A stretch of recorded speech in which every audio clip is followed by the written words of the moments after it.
So after a 2-8 start and 4 double-digit blown leads this season, it seemed like the inevitable. But Brian Daboll is now been fired from the New York Giants, and I think a large part of us saw this coming, especially in the last few weeks.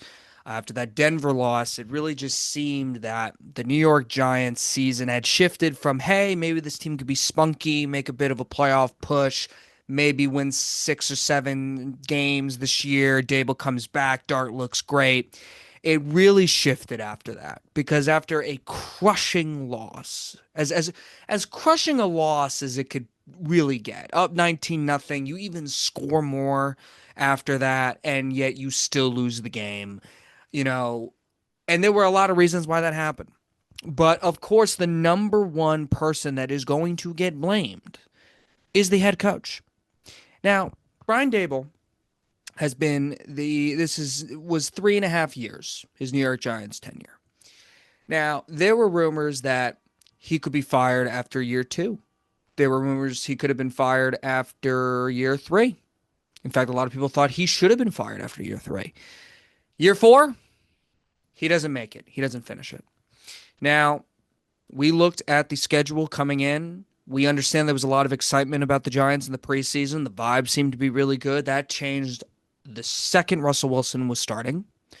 Mistake number 1 for Brian Daboll. I understood why they did it. Looking back on it, I'm also not in the room. If I'm seeing that Jackson Dart's playing great and Russell Wilson's not, I'm going to make the decision that's best for me to win games.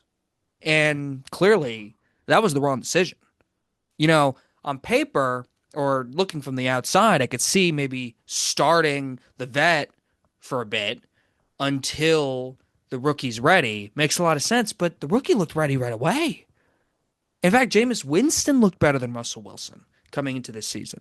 So that is a tremendous mistake. And when you start your year off 0-3, when you could argue if Dart plays those games, the worst you're probably going to end up being is 1-2. You probably lose to KC. Some people, including myself, think Giants could win that game versus Washington if Dart plays. Instead, your offense looks completely inept.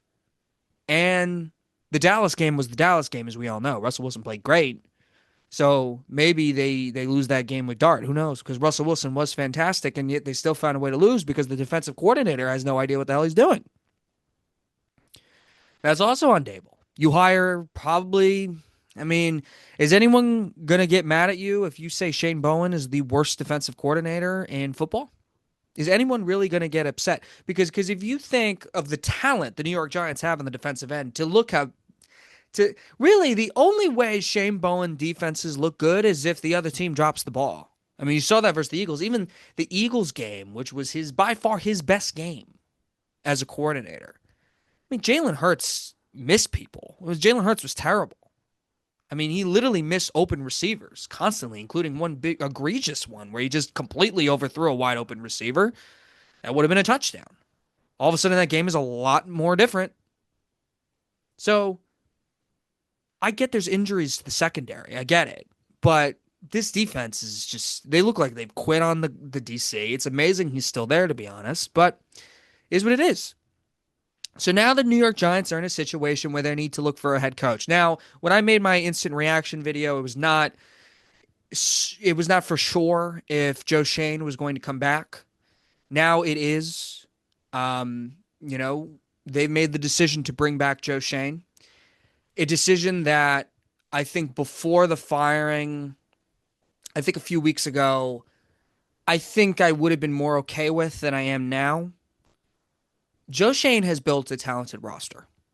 Okay, as much as I think the last 2 years, you could probably put more blame on him than Daboll, in my opinion. I thought last year's roster in particular was a lame duck situation with Daniel Jones at quarterback. The problem with, and I said this in my instant reaction video, was that the problem with the Joe Schoen experience so far is he's been too patient. He even said that in Hard Knocks. He doesn't like to skip steps. I get it. That's not necessarily a bad approach. But in New York, if you're going to take that patience route, you need to be a lot more direct in your decision making. If you are not sold on Daniel Jones and Saquon Barkley, trade them. If you think there is a ceiling with that group, trade them. Now, it is clear that that was the case because the contract they gave Daniel Jones had an assumption like, hey, he might not be the guy 2 years from now, so we have an opt out after that. It wasn't a bad way of thinking going into a contract giving Daniel Jones 40 million a year. Saquon Barkley. A lot of smart teams don't really pay running backs unless their roster is designed to where they can do that. Say the Philadelphia Eagles. If you're going to do that, trade him. They didn't trade him, they let him walk. Now you see this year, even when they play the Eagles, Cam Skattebo, Jackson Dart. You see the vision. The problem is it is taking too long for that to happen. And when you have a fan base that, keep in mind, wasn't exactly doing well before you got there. So this idea that you had to sit through another rebuild was not something that was going to be exciting for them. Even though they have hit on this quarterback, and I believe they have hit on this quarterback, even though he gets, he's reckless. I mean, it's safe to say Jackson Dart needs to find ways to stay healthy and not be in concussion protocol. Safe to say that's the case because this kid can play. And there's a lot of coaches that are going to want this job because of this kid, who, by the way, was drafted by Brian Daboll and Joe Schoen. And I think a lot of the credit can go to Daboll, who's now gone. So it's a fascinating situation here. But Joe Schoen is going to be back, and he's going to select the next head coach for the New York Giants. And there's going to be a lot of people not happy with this. A lot of people. Now, as in any decision, it's never black and white. There are some decisions where it is black and white. Say, firing Brian Daboll after yesterday. I think it was a very black and white decision. It's very much he had to go. It was clear. There was really no reason to bring Brian Daboll back. And the timing, firing a coach middle of the year, it's not like the Jets with Robert Saleh last year where the season was still alive. I think they were 2-3 after that. This is a 2-8 team. This team is done. You have Jackson Dart, who is going to be hurt now for 2 weeks. He is not going to be back in for a few weeks. Whether it's Russell Wilson or Jameis Winston coming in the next few weeks, which for me, if it were up to me, I am playing Jameis Winston. I don't care about the quality of your draft pick because you have your quarterback. I don't care about the quality of your draft pick. I think the Giants should do whatever they can to try and win and develop and compete and win games. I think that's very valuable for them this year because you have the quarterback. Last year was different. They didn't have a quarterback last year. This year, they have a quarterback. So they have a young quarterback that could really take this team places if you develop his situation properly. And you hope he stays healthy. So the Giants are in a situation where actually they need to get rid of this losing stink. Because I think it's a big reason why the players quit on Daboll. Because you could be saying the right things, but as much as your team is going to continue to lose games in the last 3 years, the players are just going to stop. And the players are hearing this stuff too. They're getting booed. When they boo the coach, they're booing the players as well. And it's just not a good vibe.